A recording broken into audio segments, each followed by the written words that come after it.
Brilliant. So if I could get you to start off with, could you introduce yourself and what you get up to in your work? Yeah, so my name's Kate Holohan. I live in Kent in the UK and I am a trichologist. So I am a hair and scalp specialist. So I started my career as a hairdresser 25 years ago. Been in the industry all that time. I've been educating for around 20 years. I teach all aspects of hairdressing. And then in 2019, just before COVID hit, I became aware of the profession of trichology. So even with myself being in the industry all that time and not having and been doing education as well and teaching, I still had not really heard of trichology and didn't really know what it was. So as soon as I got introduced to that and realised that you could specialise in the actual science and the functions of the hair and scalp and delve that bit deeper and kind of learn about things like hair loss, hair and scalp health on a much deeper level, then I went to a hair health evening in London hosted by the Fellowship of British Hairdressing. And literally that night, I was emailing the Institute of Trichology in London saying, please sign me up for the next course that you do, and signed up for 2 years, full on hard work.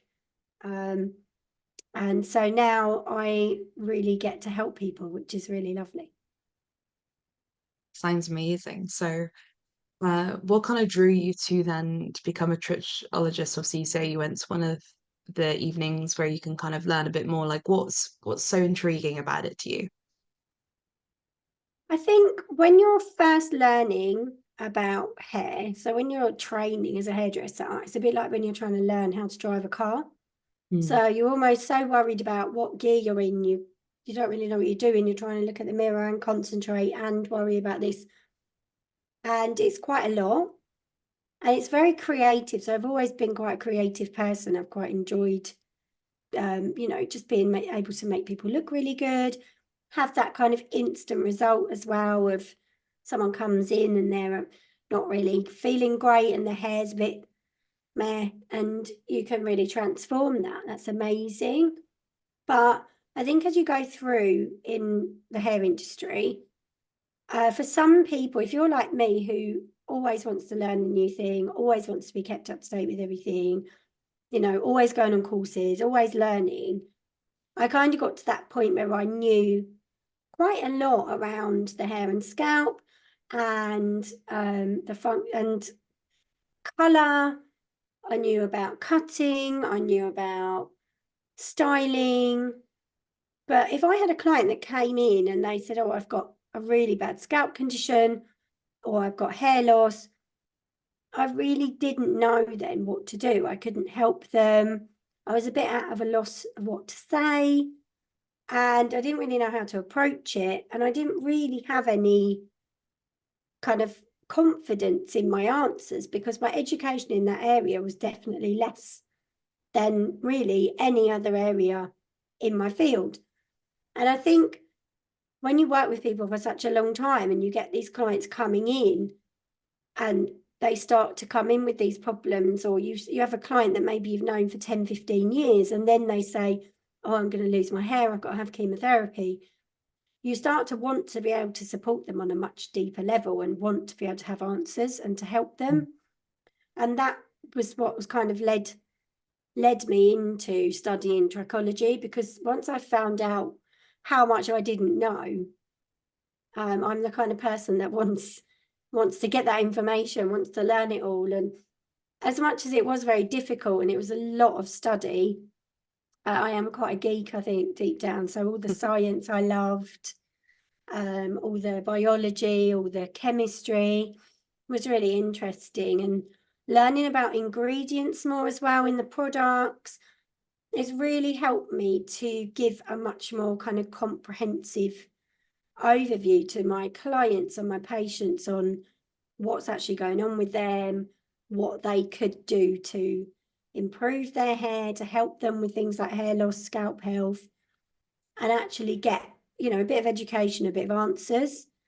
So it was a lot, but I've definitely I don't regret it. I really enjoyed being able to do that. It's definitely helped me elevate what I can offer people. It does sound really amazing, and the fact that, down to it, there's a lot more that you can do to help people by knowing more about the scalp conditions or hair conditions. So you're able to kind of work with your customer rather than just, oh, well, I don't know anything about that. And then unfortunately they have to go somewhere else. You can almost like tailor the experience to a whole new level and also just like help them feel seen and happy as well, isn't it really? Yeah, and I think that's part of the problem is a lot of people really don't know where to turn. And as I said, I'd been hairdressing for 20 years at the time, and I still would not have known to refer my clients to a trichologist. Mm, So I think, especially now in this kind of day and age, we need to be approaching client care quite holistically and building up a network of other qualified professionals in complementary areas, I think really helps you just to be able to look after that client a little bit more. So, of course, by no means am I saying that every hairdresser needs to become a trichologist, mm, because it is a specialist field. And on the flip side of that, you don't have to be a hairdresser to become a trichologist. Anyone could become a trichologist. But I do feel having years of experience dealing with the hair and scalp and dealing with people does really give you an advantage if you're deciding to train in trichology. But I think just knowing, you know, having some kind of help for your client, even if all you do is refer them on to someone else, it still shows you as a knowledgeable professional. It still kind of gives that client a signpost of somewhere that they can go for help, rather than just saying to them, oh, I'm sorry, I don't know about that, and leaving them to go and kind of don't try and find out on its own. Because if you Google hair loss, you will not, you won't get anything useful, unfortunately. It's a bit of a minefield, and there's quite a lot to wade through. And we all know it's nice to be able to recommend people that you know and you trust and that mm. you're aware of, that are going to be professional, and they're not going to, you know, we like to call people snake oil salesmen, where they say, oh, yeah, no, this will definitely cure your hair loss. And you're like, don't think you can really promise that. So I think since COVID as well, and the changes that we've seen in people, in their bodies, in how they react to things, we've seen more sensitivities, more reactions, more hair loss as well from various different things, including COVID, vaccines, all sorts of things. It is being talked about a little bit more, and it is starting to become more normalized to kind of discuss these kind of things. So, like I said earlier, I think having a bank of maybe, you know, a nutritionist that you know or you've worked with, a dermatologist, maybe even a counsellor, things like scalp micropigmentation or semi-permanent makeup might be really useful to know someone who's really good at that. For example, I know people that do it for clinical reasons, not cosmetic. So if someone is losing their eyebrows or their facial hair and they want to get semi-permanent makeup, they may not have that for a cosmetic point of view. They might want it to look really natural and like they haven't had it done. So fitting the right people to your client, I think, is important.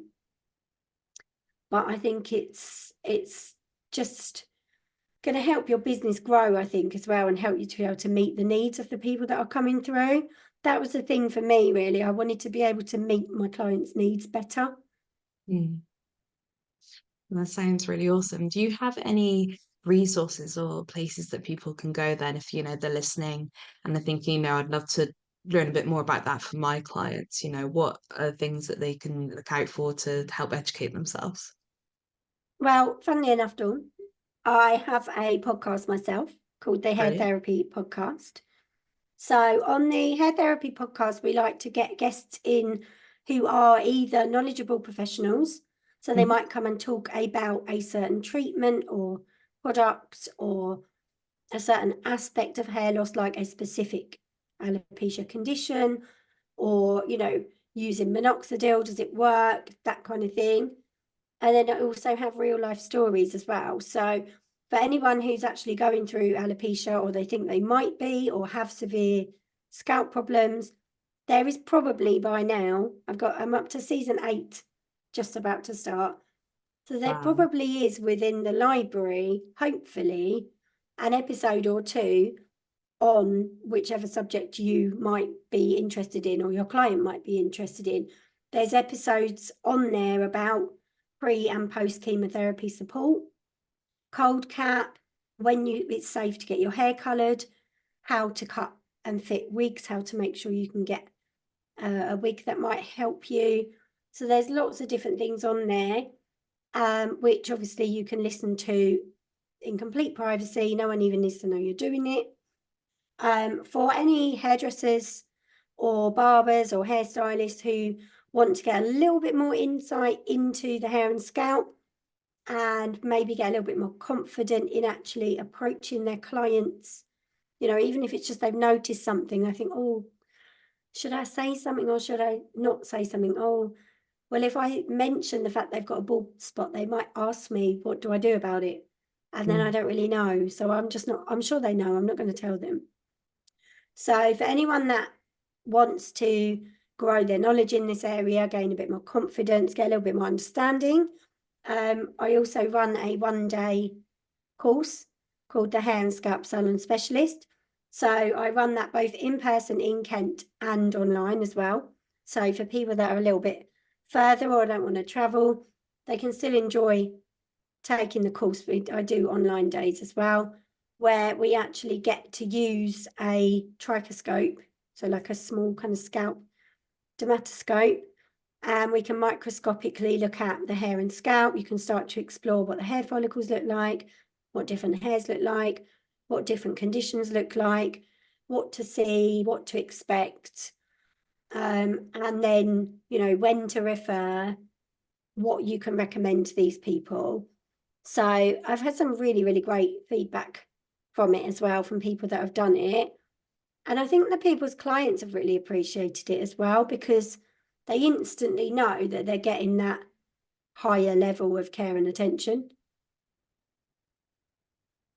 So No, that's absolutely brilliant. I love that. And I love the idea that obviously you've made it accessible for anyone who's further away, they can at least come in virtually, and then but obviously they can see you physically as well as that. And obviously the podcast is there and it's free, and it's I'm assuming it's accessible on as many platforms as possible. I mean, if you're paying for a podcast platform as a listener, I don't think it's real, but it's nothing I've come yeah, across yet. mine's not, it's not a subscription.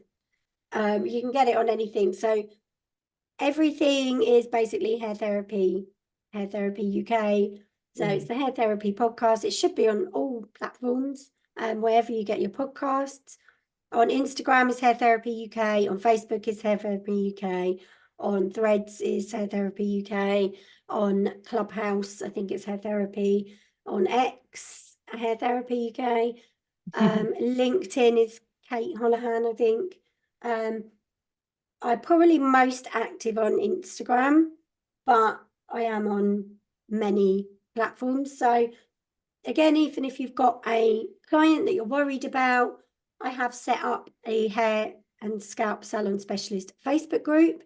So people are welcome to join that as well, especially if they want to ask discreetly about a specific client's condition or problem, then they can get help and support in there with reliable, knowledgeable answers. So only people that have experience with hair and scalp will obviously be answering that. It won't be just, oh, I've heard if your client lies upside down for 3 hours a day, then all her hair will grow back, or, you know, whatever the random thing is this week. Oh, shave all their head. No. Not always the answer. Brilliant. Yeah. Is there anything else you'd like to add then before we wrap up the episode today? Like I say, I'm always available. So if anyone ever wants to contact me for any further information, then they're more than welcome. I just hope that I can kind of help spread the word of trichology and how we can help people and encourage people to, get that bit of knowledge, get that bit of confidence and grow in themselves, because any education that you get, I think, is never waste of time. Even if you get something different to what you thought you were going to get out of it, or you don't see the benefit at the time, I'm a real believer that all our experience and all our education and everything that we do in our lives all kind of weaves into this tapestry, and then one day we kind of realize, oh, that's why that happened, or that's why I did this, or oh, your unique experiences all blend in to support you be you. Mm, And so I think it's really important, if you get inspired by something, it's really important to follow that and go for it. definitely. Thank you so much for coming on today. No, it's been a pleasure, Dawn. Thank you for having me.